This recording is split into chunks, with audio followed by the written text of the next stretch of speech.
نعم يا شيخ. سام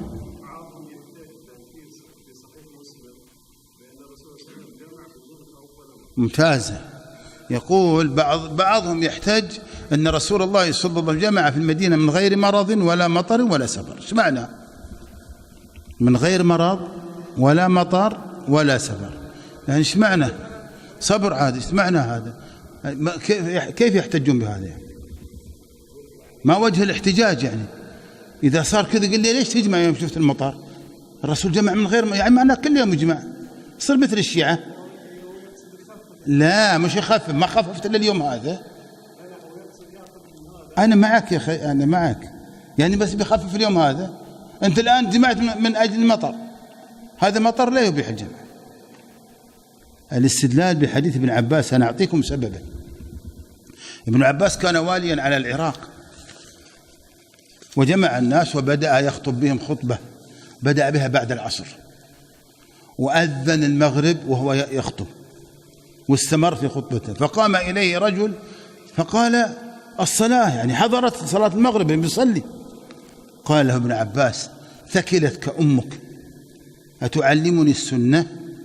لقد جمع رسول الله صلى الله عليه وسلم في المدينة من غير مرض ولا مطر ولا سفر. ايش معنى؟ أراد ألا يحرج أحدا من أمته. ايش معنى؟ معناه أنه جمع لعذر غير المطر وغير السفر وغير المرض، ما هو بالمطر الخفيف ولا غلاء. ولذلك مالك قال، ماذا قال الإمام مالك في هذا الحديث؟ قال يعني جمع للوحل.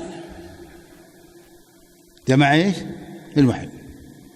إذن ابن عباس أراد أن يجمع لأي شيء؟ للدرس، للمحاضرة. هذا أمير وجامع الناس، يفرقهم ويرجعهم مرة أخرى. هذا عذر هل يتكرر؟ لكن في حرج لو قام صلاة المغرب شو يرجع الجماعة مرة أخرى. ولذلك ندخل في هذا الحديث الأطباء في العمليات الطويلة، بعض العمليات تستغرق لها 10 ساعات، ما يمدي يروح يصلي كل صلاة لوحدها، فنقول إيش؟ اجمع. الدفاع المدني في بعض الحرائق وبعض المطاردات عند رجال الأمن في بعض الحالات، أراد ألا يحرج أحدا من أمته.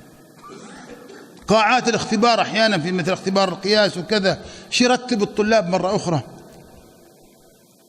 إذن جمع من غير مطر ولا مرض ولا سفر، يعني جمع من عذر غير هذه الأعذار الثلاثة. واضح؟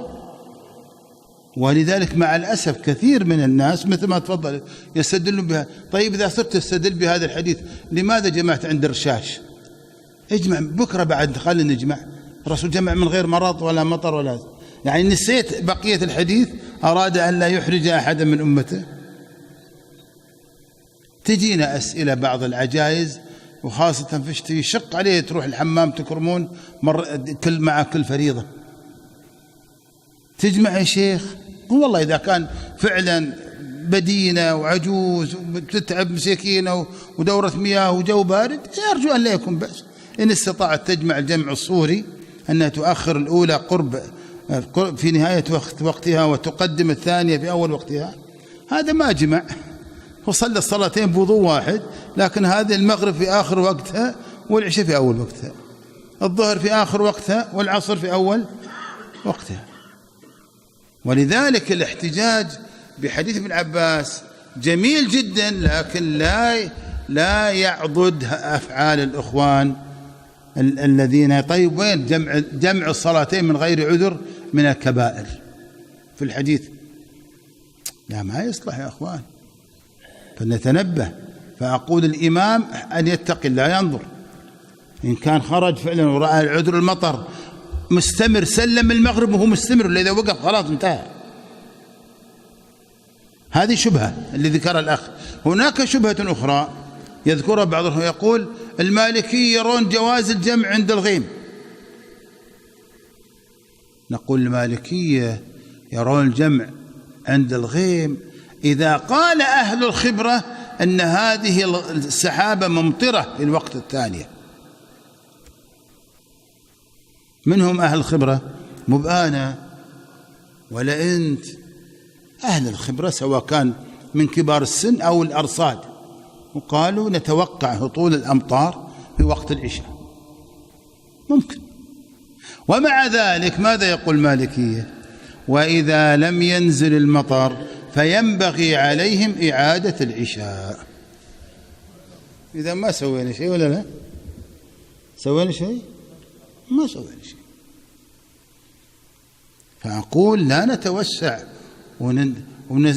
ونستدل بأقوال أهل العلم على العين والرأس ونستدل به، بس خلونا نفهمها مضبوط، نفهمها على وجهها الصحيح، ما نفهمها على وجهها الخطأ. فهذا التوسع مشكلة. ولذلك أهل العلم اشترطوا أن يستمر العذر، يعني لو نزل المطر وإحنا نصلي المغرب لكن بعد ما سلمنا وقف المطر، خلاص وقف المطر ما نجمع، لكن لو استمر نجمع. ثم ليكن في بالك أنت الآن، لو الأخ الكريم اللي استدل بمذهب المالكي، ترى المالكية ما يرون الجمع بين الظهر والعصر، ولا الحنابلة ما يرون الجمع بين الظهر والعصر. الذين يرون الجمع بين الظهر والعصر صار الشافعية، يرون الجمع ذلك بين المغرب والعشاء، وبشروطه طبعا، شروطها القاسية مثل ما يقال. فأقول نتق الله ولا نحرج أئمتنا، والحمد لله أتينا لعبادة. أنا ما أقول هؤلاء الذين يجمعون الصلوات بهذه الأعذار، مثلا اسمحوا لي أقول لكم الملغية، أنهم ما يحبون الصلاة، حاشاهم، بالعكس يحبون الصلاة ومحافظين على الصلاة، لكنهم أخطأوا في هذا الفعل. نعم تفضل.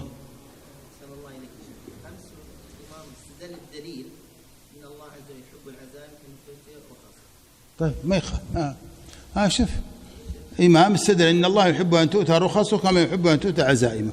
الرخصة مشي، وين الرخصة؟ الرخصة عند وجود العذر، ما عندك عذر. أي مطر عاد، أي مطر كذا مشكلة، أي مطر مو مشكلة. ترى يقولون في واحد أظن في الشرقية إمام جيب يصلي، ولا والله ذاك المطر الماء اللي يرش عليه، قام جماعة ترى عامل يرش العمارة اليمين، أثر عامل يرش عمارة يم المسجد. لا وبشركم ترى عندنا ملقوف في المساجد. وشو الشينكو، عارفه شينكو، والمكيفات الويندو ذا قام ينقط عليها تسنة طايحة السماء. شينكو ملقوف يخوف يعني، والمكيفات الويندو. لا يا شيخ تأكد، هذه صلاة، هذه عبادة. والحديث عن الصلاة وأهميتها لا يكفي درس واحد الواقع، ولا يكفيها فخرا أن الله قد فرضها على جميع الأنبياء، وأن الله فرضها بنفسه فوق السماوات السبع، وأن الأنبياء يصلون في قبورهم، وأن الله فرضها على نبيه في مكة قبل الهجرة. وين دي الصلاة؟